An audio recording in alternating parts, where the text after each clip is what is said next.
Hello students, welcome to this session. I am Vishali Kikan and today in this session we are going to start a new subject, that is digital circuits. So in this session we'll be discussing about the syllabus that I will be following throughout this playlist, and after that we'll be discussing the introduction to the digital circuits. So first of all, I want to say that if you are preparing for VLSI industry, then this subject is very crucial subject for your placements, and you must go through all of the basic concepts of digital circuits in great detail. And let me tell you, even if you are preparing for the competitive exams, GATE, NET or ESE, and even if this subject is one of the most easiest subject for you, it is your best subject, then also this subject is very crucial because you don't want negative marks in this. This is your strength and you want to enhance this, so you must prepare this subject and all of the basics of this subject very deeply. So we are starting this subject today, and first of all, what is digital? We come across this word digital every day in our life. So if I am talking about computer, robots, if I am talking about medical devices, transportation, space exploration, communication, entertainment, everywhere this concept is used. So digital phenomena has surrounded our lives. We are surrounded by it. Okay, so now digital circuits are all those circuits. So it's a circuit. This is a circuit in which I can have any input and the output will be a digital number. So output will be digital only. The circuit will do the processing.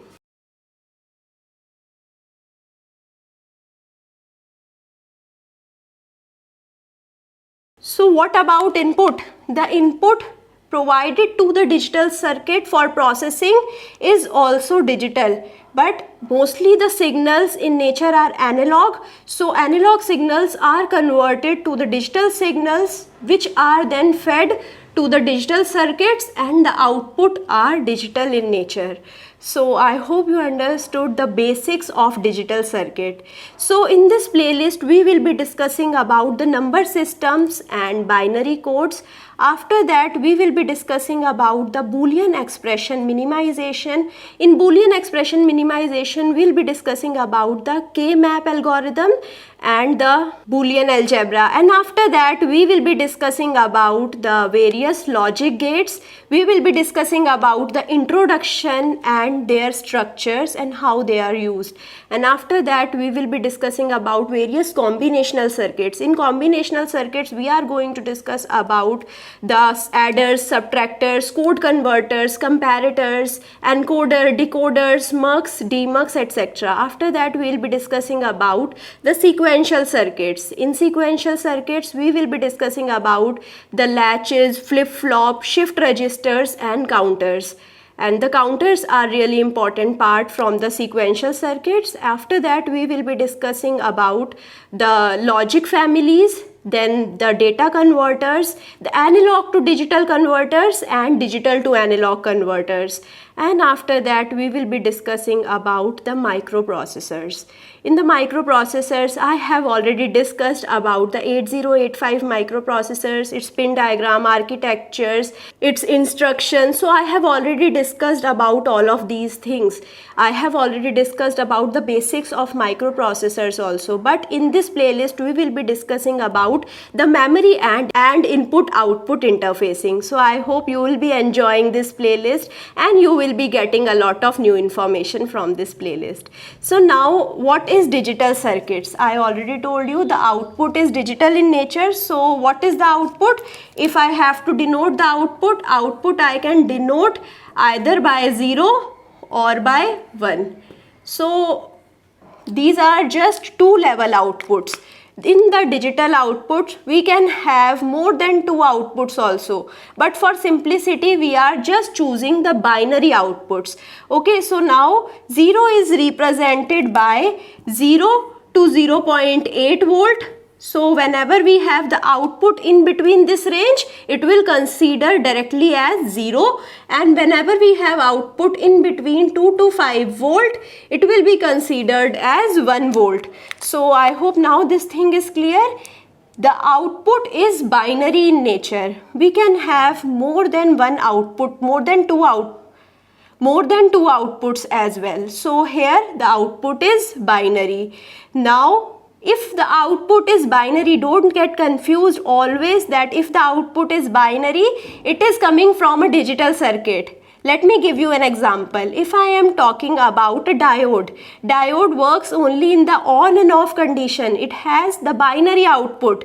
If I am talking about a switch, it is also working in on and off condition only. So these are not digital circuits. So don't get confused that whenever we are getting 0 and 1 as the output, it will be coming only from a digital circuit. So okay, I hope this thing is clear. So whenever we have a digital circuit, the output will be 0 and 1, but whenever output is 0 and 1, it's not always that it is coming from the digital circuit. So now in our everyday life, we are coming across a word which is quantity. So now in your previous classes also you have studied about various networks. So in electronic networks also you have given voltage to a network. After giving the voltage, there will be current produced in the network. This current will dependent upon the resistance in the network and we can measure the current. So what are voltage and current in this case? Voltage and current are the quantities. We are measuring quantities in everyday lives also. So whatever thing we are come across, mostly we are coming across the quantities. So now if I have to classify the quantities are of two types. First is analog and the second is digital. Now what is the analog quantity? The analog quantity is the quantity which is varying continuously. If I have to give you an example, the speedometer of your vehicle, its needle is varying continuously with your speed. If you have to calculate the exact speed, there will always be some precision error because it is changing continuously. You will not be able to calculate the very accurate speed. Now if I am speaking, my sound is analog in nature. Okay, it is going to the microphone which is converting it into the electrical signal which is analog in nature. It is changing continuously. Okay, now what about digital? You have seen a digital clock. Its seconds vary after some interval. So if I have, let's suppose 12 minutes. So after that we'll be having 13 minutes only, and if you have the digital clocks in seconds, so after the 12th second you will be having the 13th second only. Okay, so we don't have the time in between these two values. So this is called a digital quantity. So I hope there is no doubt about the analog and digital quantity. So now we'll be seeing that how a digital circuit is working in nature. So whatever signals we are having, these signals are present in the physical environment and these are physical signals. So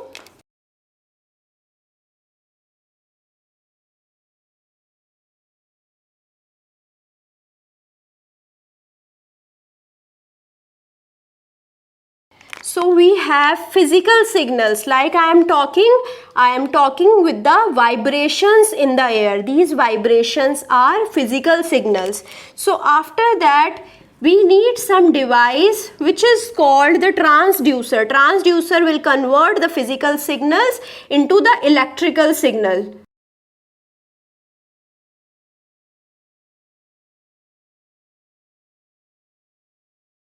Okay, so now after the physical signal, we have electrical signals. If I have my voice will go to the transducer of the microphone and microphone will convert it into the electrical signal. This electrical signal will be analog in nature. After that, we'll convert it into the digital signal.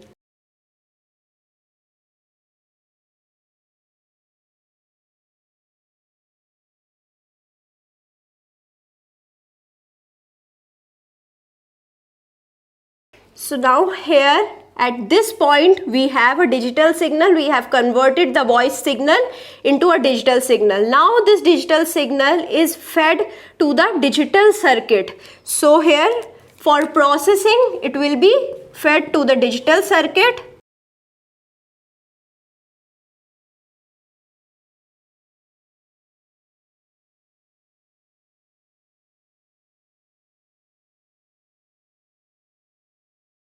So here we have the processing block. In the processing block, we have digital circuits. We know that the digital circuits will be giving the output in the digital form. So after this block, we'll be having the output in the digital form only. So here we have the speech signal in the digital form, and here the processing will be done, and after that again we'll be getting the digital signal.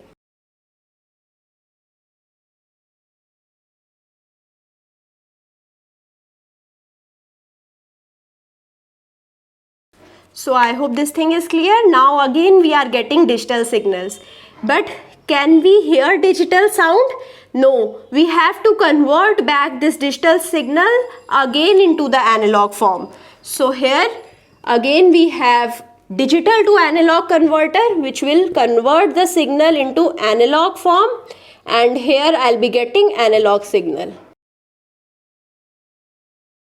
Now this analog signal also, we cannot hear an analog electrical voice. So this electrical signal has to be converted into the physical signal. So after this block, we should have a transducer again, which will convert this analog signal, electrical signal, into the physical form.